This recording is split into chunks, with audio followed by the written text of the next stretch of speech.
Déclaration de Générations et Peuples solidaires relative à la mascarade électorale du 31 octobre 2020. Notre pays, la Côte d'Ivoire, vient de vivre la pire consultation électorale jamais organisée sur son sol. Les Ivoiriens, dans leur immense majorité, n'ont pas adhéré au projet électoral inconstitutionnel de M. Ouattara.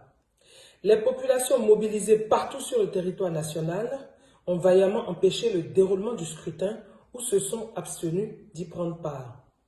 Le taux de participation de cette farce électorale, selon les experts nationaux, n'a guère excédé 6%. En revanche, l'opinion publique nationale et internationale a été témoin de la brutalité exercée par les miliciens armés de M. Alassane Ouattara à l'encontre des manifestants. Cette violence abondamment documentée et relayée par tous les médias a occasionné de nombreux morts et des blessés graves dans les rangs de l'opposition, dont pour certains, le pronostic vital reste engagé.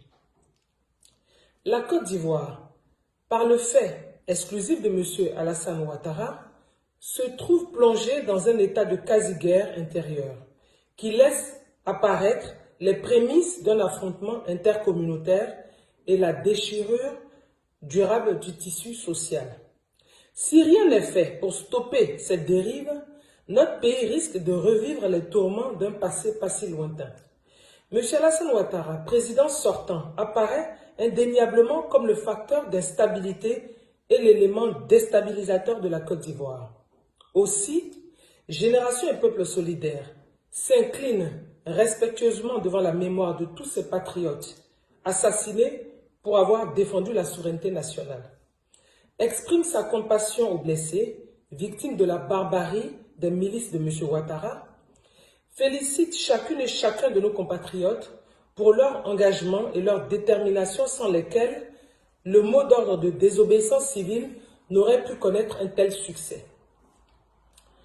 Tirant toutes les conséquences du fait que M. Alassane Ouattara a trahi son serment de défendre la Constitution, a causé la mort de plusieurs Ivoiriens par ses milices, a été désavoué de façon cinglante par 94% de la population électorale, Générations et Peuples solidaires, dès à présent, ne reconnaît plus M. Alassane Ouattara comme président de la République de Côte d'Ivoire. Appelle le peuple de Côte d'Ivoire à œuvrer à son départ du palais présidentiel. Appelle l'ensemble de l'opposition à une concertation en vue de mettre en place des institutions de transition consensuelle pour organiser dans les meilleurs délais une élection démocratique, transparente et inclusive. Appelle au retour de tous les exilés et à la libération immédiate de tous les prisonniers politiques et militaires. Appelle toutes les forces vives de la nation, y compris les forces régulières, à se mettre à la disposition du gouvernement de transition qui sera mis en place. On appelle à la communauté internationale pour accompagner le peuple ivoirien dans sa quête de stabilité, de paix et de démocratie. Tient particulièrement M. Moussa Faki, complice des tueries qui ont eu lieu en Côte d'Ivoire, et demande au président de l'Union africaine de prendre à son encontre toutes les mesures appropriées.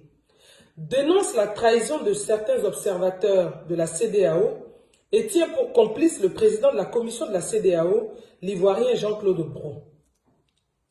Demande au peuple de Côte d'Ivoire de demeurer mobilisé et déterminé car aucun régime ne peut résister face à la mobilisation et à la ténacité d'un peuple en lutte.